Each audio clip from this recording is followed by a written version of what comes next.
It is said that nothing in your life is an accident. Neither the face you see in the mirror, nor the parents who welcomed you, nor the country where you opened your eyes for the first time. And, according to Edgar Cayce, the sleeping prophet, one of the greatest mystics of modern history, there is a specific detail of your existence that most people completely ignore, but which carries within it the secret of everything you have ever been and everything you still need to learn. That detail is the month in which you were born. For Cayce, the month of birth is not just any biological data, marked merely by seasons or calendar conventions. It is, in his own words, recorded in the thousands of readings he performed while in a trance state, an energetic signature, a karmic code, a seal stamped upon the soul at the exact moment it descends from the spiritual plane into the physical body. And this seal reveals something that most Western religions have never dared to state explicitly, that you have lived many times before, that what you call personality today is the accumulated result of centuries of experiences, choices, mistakes, and lessons, and that your present life is just one more page in a very long book that your soul has been writing for much, much longer than any conscious memory can reach. Cayce spoke with striking naturalness about the theme of reincarnation. In the readings he gave for people seeking physical healing, spiritual answers, or practical guidance, he would often start by describing the consultee's specific past lives, mentioning ancient Egypt, the lost Atlantis, medieval monasteries, forgotten wars, palaces, and deserts, and he would link those ancient experiences to the symptoms, fears, and patterns that person carried now. To him, the soul was not a unique event, created from scratch at every birth. It was an ancestral traveler, a pilgrim traversing eras and eras, learning lessons that could only be learned within time, within matter, within relationships. And each new life was planned, chosen, and adjusted with spiritual precision, even before conception, like someone putting together a specific study guide to work on exactly those weaknesses and talents that still required development. This is where the central piece of this teaching comes in, the one many people know partially without knowing its complete origin. Cayce taught that, between one incarnation and another, the soul does not disappear, nor does it go to a single static place that we generically call heaven. It passes through realms, through vibrational layers, through planes that he associated symbolically with the planets of our solar system. Each of these realms represents a type of energy, a type of spiritual school. One realm works on discipline, another works on creativity, another works on compassion, another works on courage, another works on deep emotional memory.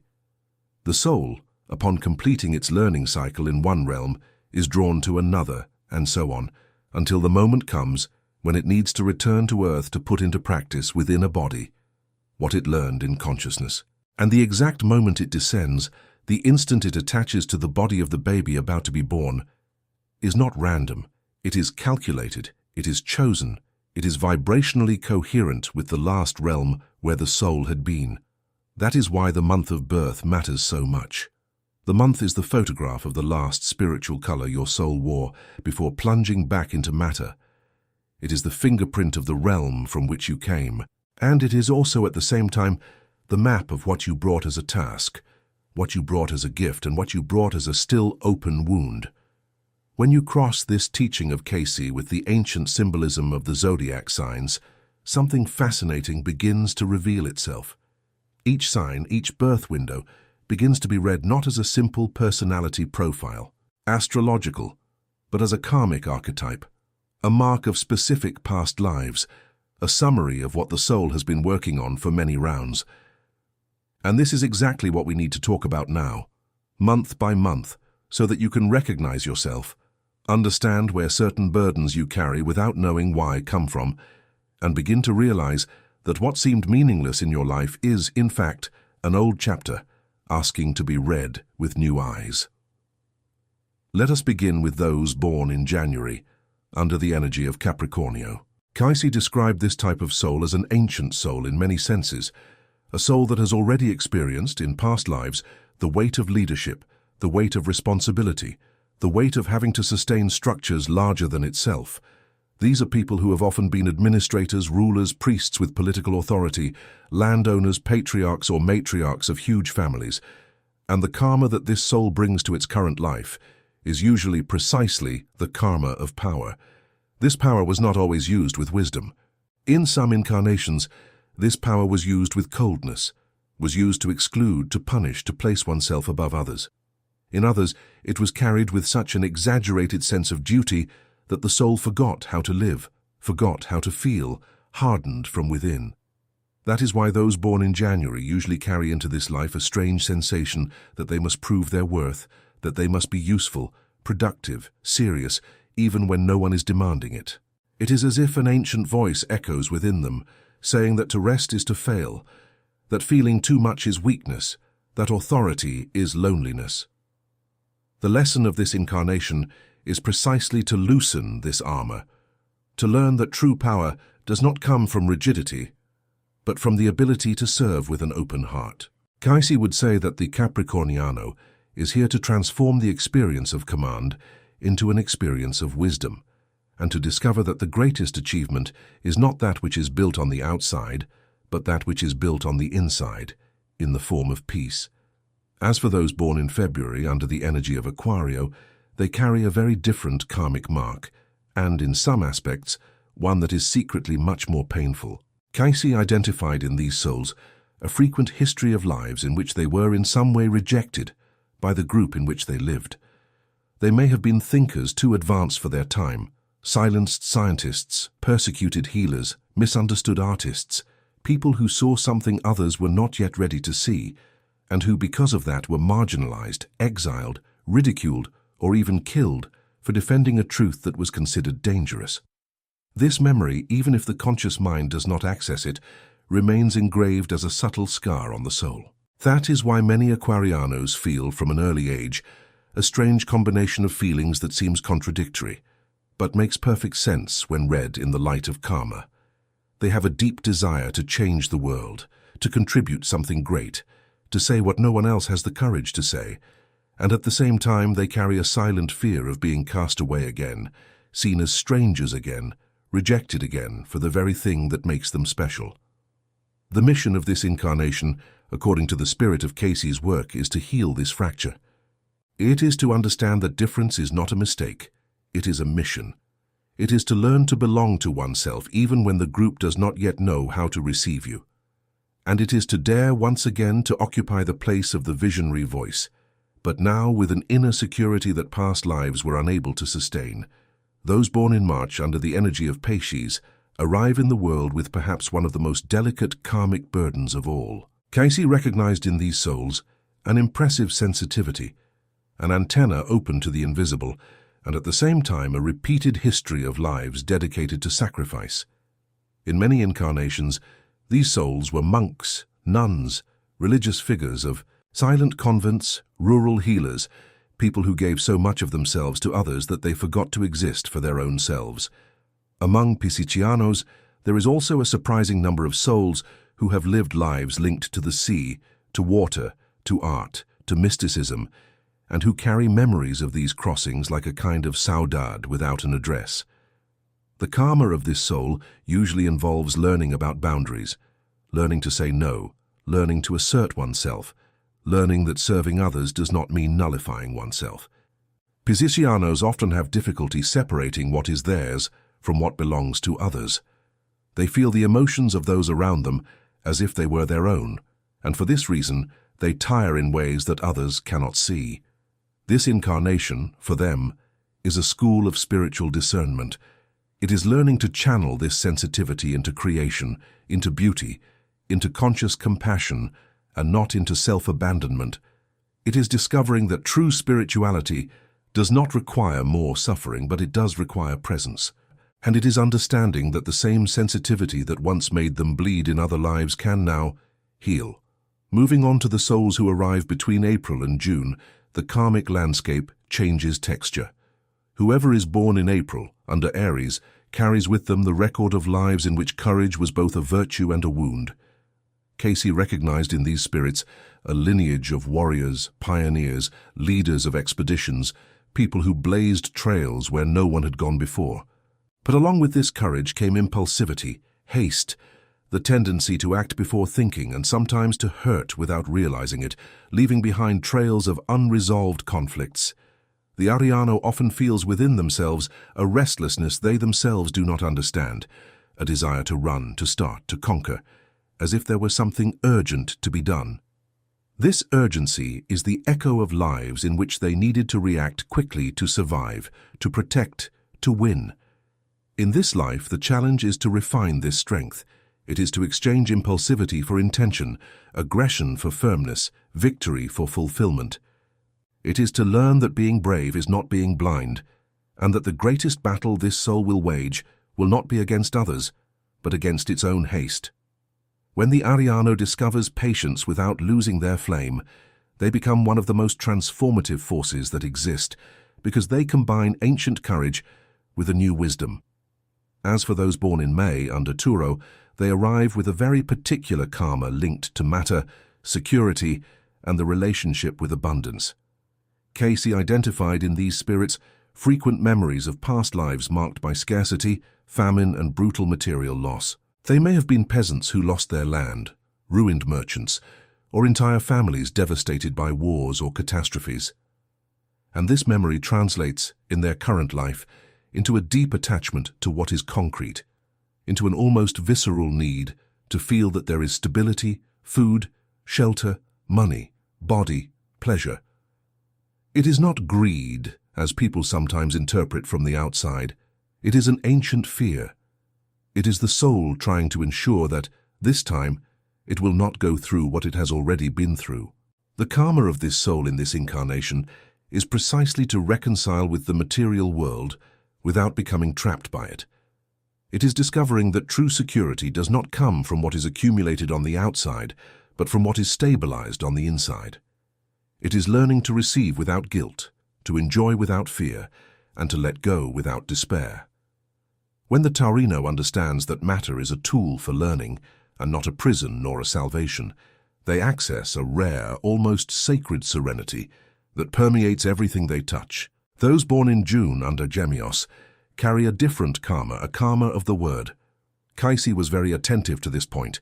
He taught that the word is a sacred instrument, capable of healing or destroying, and that many souls came to this life specifically to re-educate the way they use communication. Geminiana souls, according to this line of reading, with frequency have had previous lives marked by broken promises, strategic lies, rumors that ruined reputations, truths that were conveniently hidden, or also, on the other side, imposed silences, lives in which this soul had its voice forcibly silenced. That is why in this incarnation there is often a restlessness with the word, a desire to speak, write, share, teach, and at the same time a secret fear of being misunderstood, of saying what should not be said, of exposing too much. The Geminiano needs to learn that their voice is a spiritual tool, that what they say shapes the reality around them, shapes relationships, shapes their very destiny.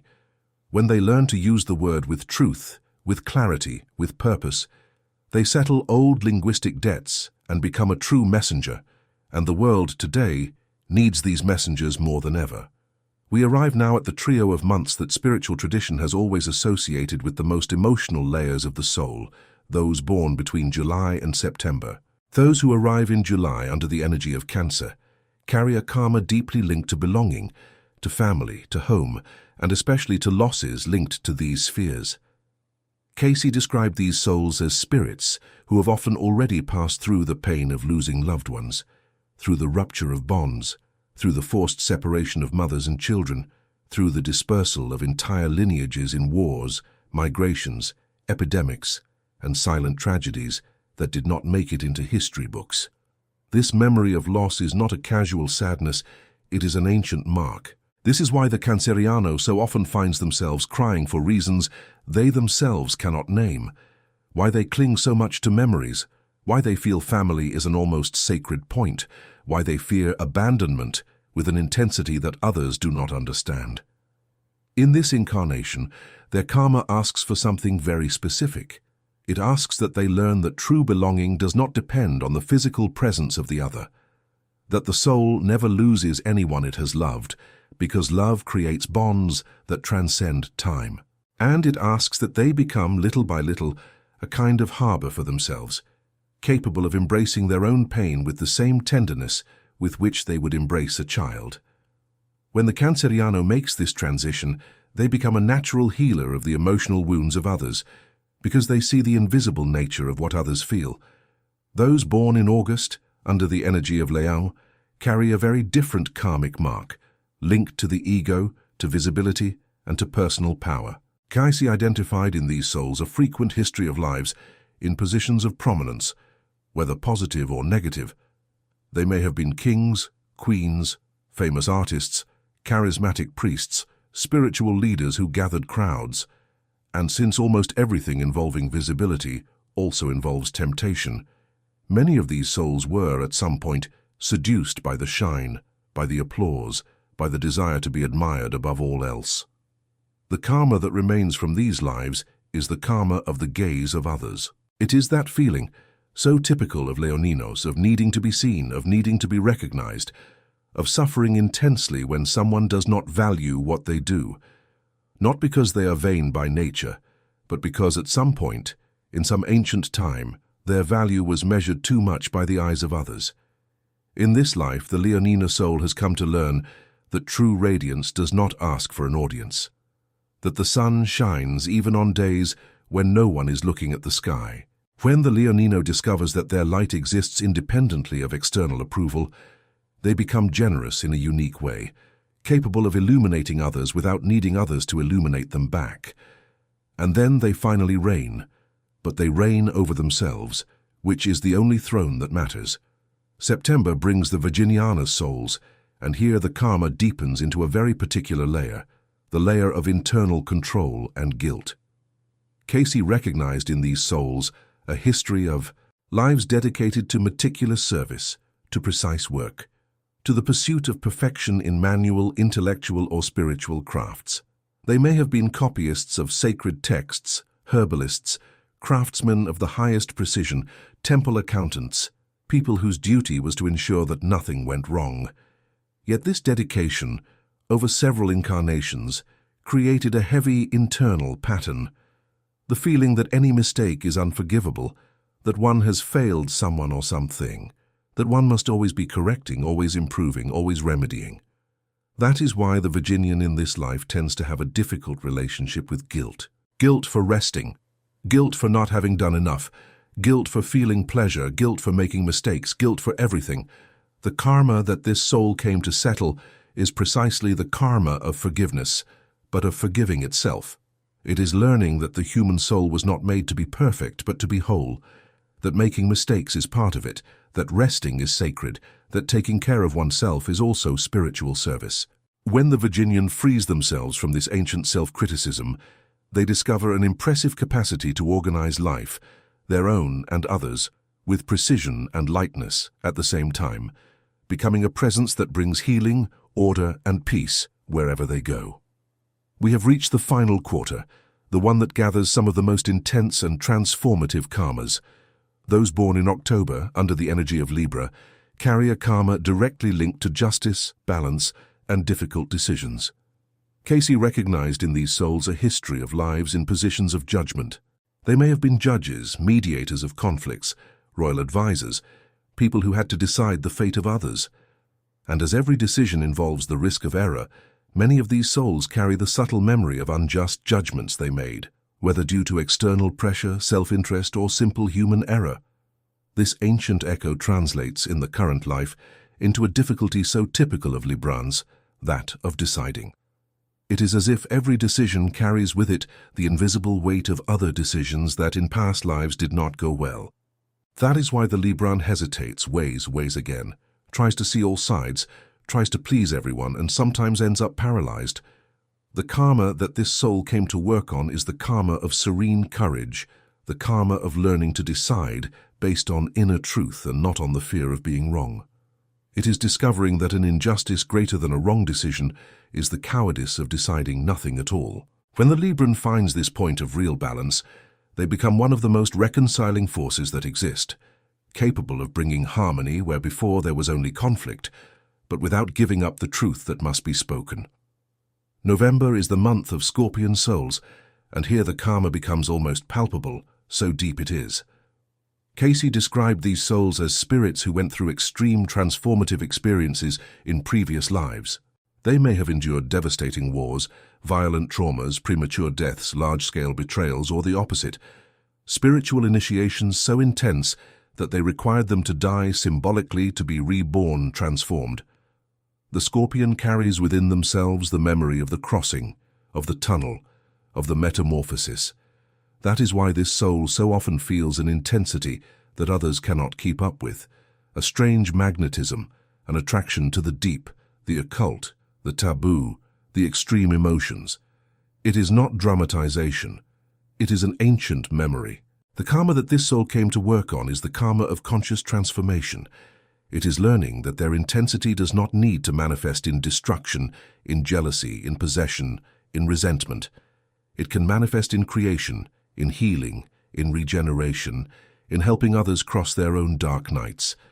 When the Scorpion assumes the role of guide of the abysses, when they use the strength they have to uplift instead of drag down, they settle debts from several lifetimes all at once.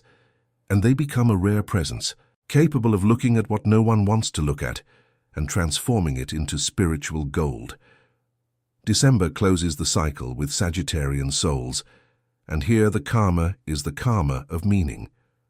Cayce recognized in these souls an ancient thirst for truth, for knowledge, for freedom.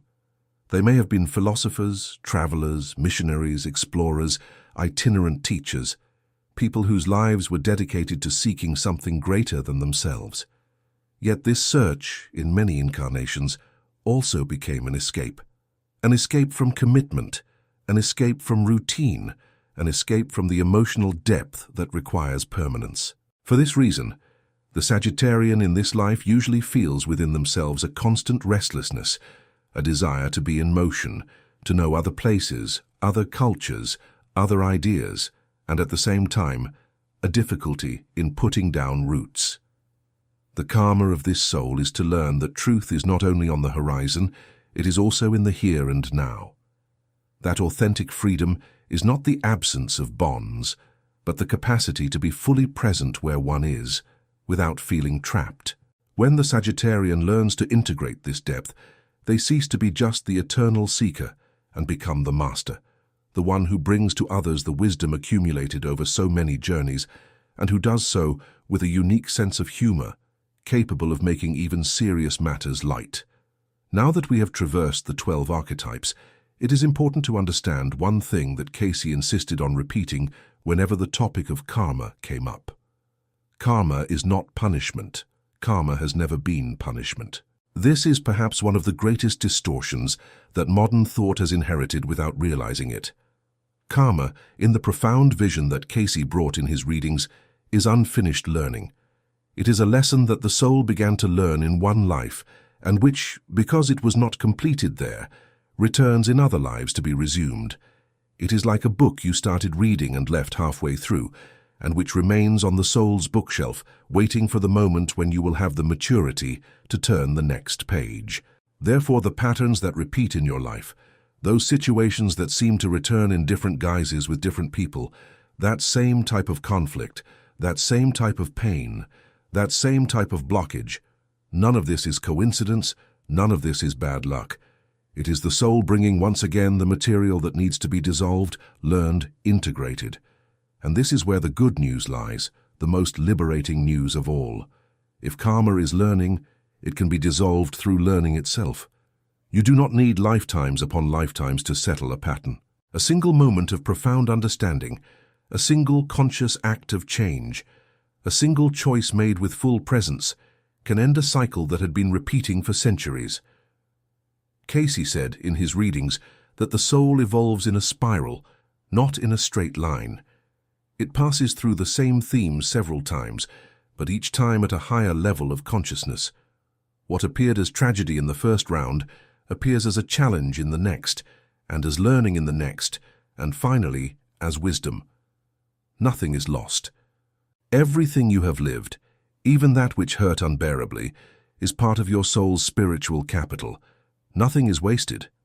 Therefore, if you recognize something of yourself in any of the months described, if you felt that chill that runs through the body when truth touches an old wound, know that this is an invitation to look at the patterns of your life with different eyes, to stop asking yourself why this is happening to me, and begin to ask yourself what this experience is trying to teach me, to stop seeing yourself as a victim of fate and begin to see yourself as a student of your own soul, and above all to begin making day by day small conscious choices that break old automatisms, a word spoken with truth instead of fear, a boundary set with serenity instead of guilt, a forgiveness offered including to oneself instead of a resentment nurtured in silence, a permitted rest instead of yet another senseless race, a risk taken instead of another comfort zone embraced out of fear.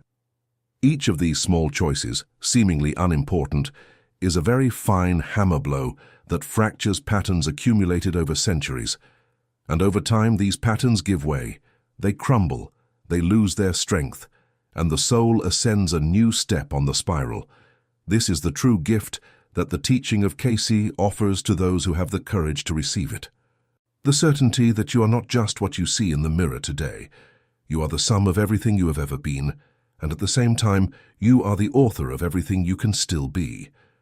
The month in which you were born is just the entrance door, the initial seal, the starting point. But the path is yours to write with every choice, every conscious breath, every moment you decide to be a little bit truer than you were yesterday. And perhaps that is exactly why you are here now, listening to these words. It is not chance, it never was. Your soul knew it needed to be reminded, and now that it has, the next step is yours.